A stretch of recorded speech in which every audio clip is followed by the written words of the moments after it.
All apprentices and delivery staff must wear PPE at all times in an official workshop. Note that these practical examples are filmed in a teaching environment.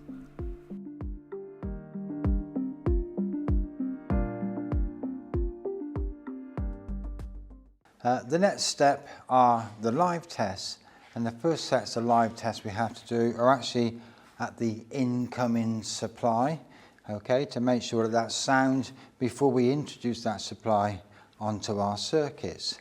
So these tests are actually recorded, the results recorded on the schedule of test results, and again we'll look at that at the end, okay. But the first thing we need to do is to bring the supply back onto the board. We'd isolate it here so we have control over the board, but somebody else had isolated the further point for the sub main coming in.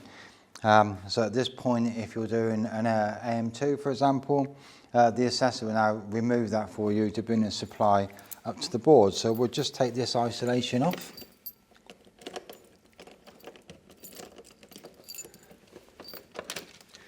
And then that's the supply back on there.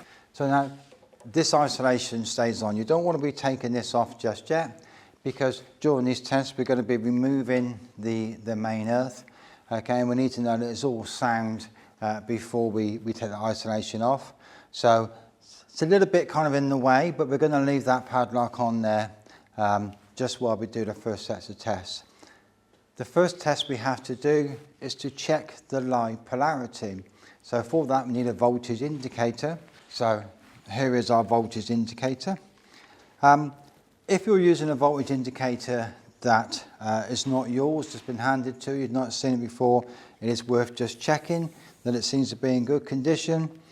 Finger guards and things are intact. Okay. Now this is a live test, so though I've got a proving unit here, you don't necessarily have to prove the meter first. You should be getting a variation of between 230 and 400 volts sitting across here. I'm going to start on the 400 volts when I do mine. So if the meter lights up as expected and behaves as expected, then there's really no need to prove it. That said, if you did prove it before and after, there's no harm done. Okay then, so I'm looking at 10 tests again. So I'm going to go back to my routine of doing, starting between the lives, and then on to lives to neutral, neutral to earth, and then lines to earth. So first off, line 1 to line 2. Number 1, 400 volts. Line 1 to 3, 400 volts. Line 2 to 3, 400 volts. Each line to neutral. Line 1, 230. Line 2, 230. And line 3, 230 volts. Testing now neutral to earth. I've got 0 volts, there's a 0 potential to neutral to earth. Moving on to L1, there's 230. Moving on to L2, also 230.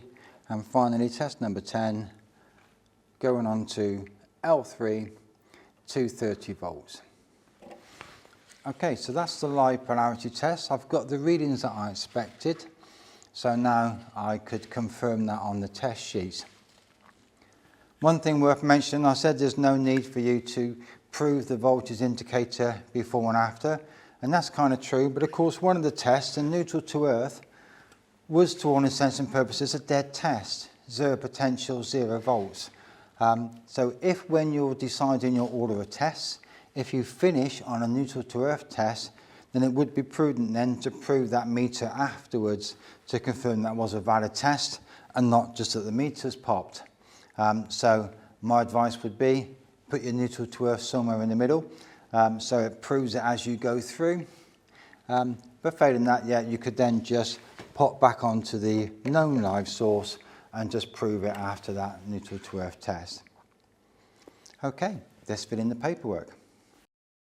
Live tests for the final sub-circuits would be recorded here, but before we can do that, we need to verify the incoming supply and then record the results here. The test we have just completed verifies correct polarity. However, for phase sequence, we'll be confirming this at the motor terminals.